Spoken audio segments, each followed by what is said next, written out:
He went to Colorado with that. He had an aluminum hard hat that he'd wore in the Somebody told me and afterwards. it had a big old he got crease in the drinking or top of something and broke out a bunch and of. the 15-inch crescent wrench got knocked off the top of the oil rig and hit him at the top of the head. City lights. If he wouldn't have had his, For no reason he would have at killed all. him if he wouldn't have had his hard hat on. When he went to Texas, I think was when he was. When he was in Rooster, testing. working, he was up on the ladder They test. and test. drilling, I think and that's drilling right. into it. I think it was 4 Pound foot. power. Knocked him clear off the Yeah, ladder. that job. That- I'm not sure whether it was after he. I just kind of remember. You mentioned Mom a story worrying. about how he was called a cheese eater, or, He was, see if we Yeah. can throw some light on that. That was Jimmy. that was wasn't way before my time. Okay, But- well, do you but it guys was remember anything somebody- about Jimmy being a cheese eater, or? Well, that, he was accused of it, but I don't think he never did ever admit that it did. I think a cat or a dog got it. It was Bill, not Bill Woodger, Bill Bill West. Bill West. Oh, And they were pitching horseshoe and had put their lunch in the trunk of the car or something. And they went to get it and the cheese was gone. And I don't think that Jimmy did it. He never, I think he would have admitted it later on and, Yeah, but he got the blame for it, but I think it was a cat or a dog probably that had gotten it. you'll own up to a lot of things once you know the beating's passed. All right, well, let's come on down here then, and Uncle Delbert, tell us what some of your earliest memories are. I mean, we may have touched on them already. The first I remember myself is moving from one house to another house, and we moved on, and it wasn't very far, a mile, but we moved on a hay rack. And that's the first that I can remember, and I don't know how old I was, but also we had to walk to school from 2 miles out of town, and Margaret, Joyce, whoever was walking with me, wintertime and cold, and my nose would run, and they would wipe my nose and it would freeze together. Couldn't breathe. That was when we lived, The Malone place. not the last one, but Was it the first Malone I place? think the first one, I think. The Rock House. Yeah, No, the No, rock house. no, the, No, I I don't thought know it how was, it was a I rock thought it house. was the second Malone house because I That's don't when we were remember. moving from that house into the second one, is Yeah. this what you're remembering? Yeah. Yeah, that would have only been just across, probably about a mile. Yeah. But that was a nice house. That's It why I really don't was. let That was the them nicest dress place it. we've ever It is been. cold out there. And I think that was the year that I met Bernard. I do remember my first spanking. Dad gave it to me. And that was Delbert. unusual. Yeah. Delbert and I were outside playing, and I was barefoot and probably no shirt.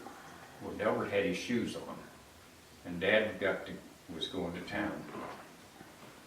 And so Delbert got to go to town because he had his shoes on, and I was probably dirty. I was eating soda crackers. And the driveway was probably, 100 yards long? yeah, about that. And I waited until they got about out the driveway and I threw them crackers down and stomped on them. And Dad saw me. And he came back. Oops. In other words, he didn't give it. I still didn't remember town. Yeah, you still didn't get, yeah, still didn't get to go. Get to go. One thing I really want to tell him about Roy though was that he sure liked to play with matches. And they got to That doesn't find run the him out family by the line. barn and in the chicken house where he'd have build little fires and, and, Did he build any big fires? well, yes, once, I think our mom had a miscarriage after, I don't know which of the boys it was that lit a fire. That was Darrell or Chuck, Darryl and Chuck. both of them together, I think.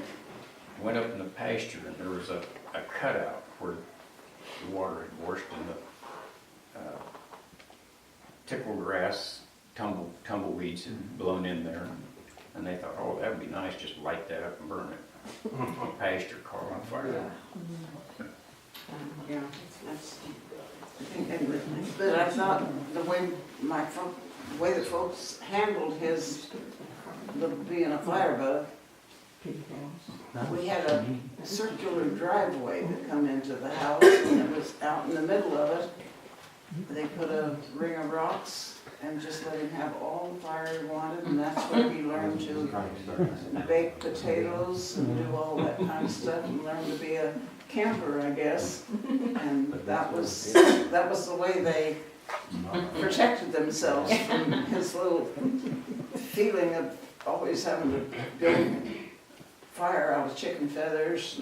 Well, out there also, probably got the idea from the David and Goliath. I tied a big nut on the end of a string, and I got pretty good at it. I got one of Mom's chickens. Yeah, young chickens, so we had chicken. I can remember Bernie and I doing that, seeing how high we could throw them. And I picked up on the railroad, a big old railroad padlock. I thought, boy, that got a little more weight on it. And I went to spinning it as hard as I could, and the string broke.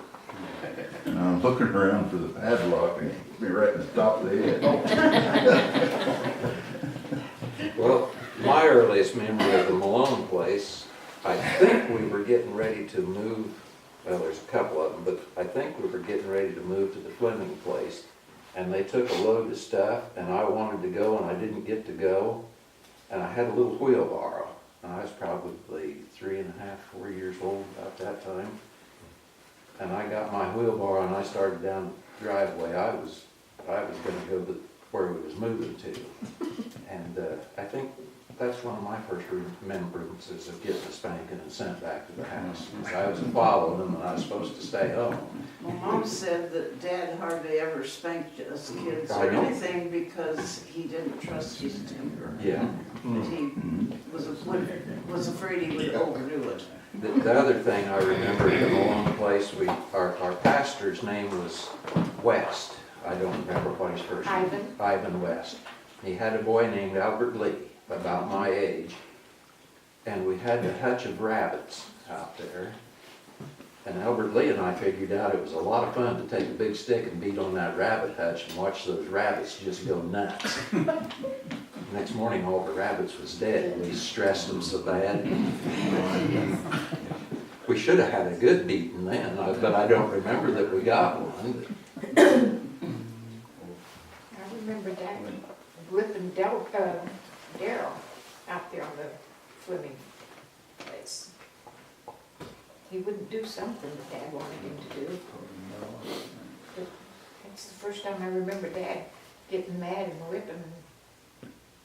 I don't remember Dad ever doing anything but kind of thumping me on the head like that. Yeah. And that was enough to just, I I would remember dissolve Ray. in tears and cry like crazy and sob afterwards. I remember my dad dressing Ryan and I for school, I think. We had to wear long underwear and then long cotton socks over the underwear. And he'd set us up on, seems like it was a blue barrel of some sort. He'd keep flour in the barrel, I think, in a big can. Set us up there, and then he'd straighten out our underwear and fold it nice and get the socks pulled up over it smooth. Well, I'll tell you, our dad was a real mild-mannered man until you said something bad about one of his kids. So I saw him put Bill Fleming right in his vehicle, and old Bill couldn't get the window up fast enough. And I don't even remember what it was about, but Bill said something about us kids doing something, and we hadn't done it. And man, I'll tell you, Dad worked for him, but he was gonna tear his meat house down.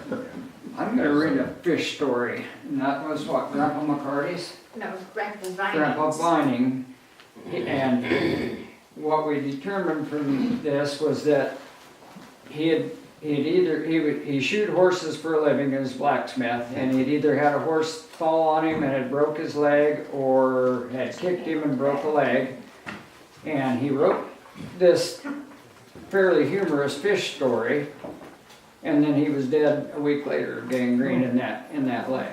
So within a week, you go from having a little sense of humor to just flat out being gone. And I highly recommend, if you guys get a chance, Tommy put this together, maybe we can talk him into getting us some copies. He put this in a real nice order. It really opened up my eyes, and there's some stuff in here, I'd never heard this story. Now, whose is this one? This was Grandpa Vining's fish story. Oh, yeah. And it says the Sirica was 1907, so in the year of 80, which would have been 1880, the time was very hard and we had to manage a great many ways to get a living. We ran out of anything to eat and I ran clear out of my pants.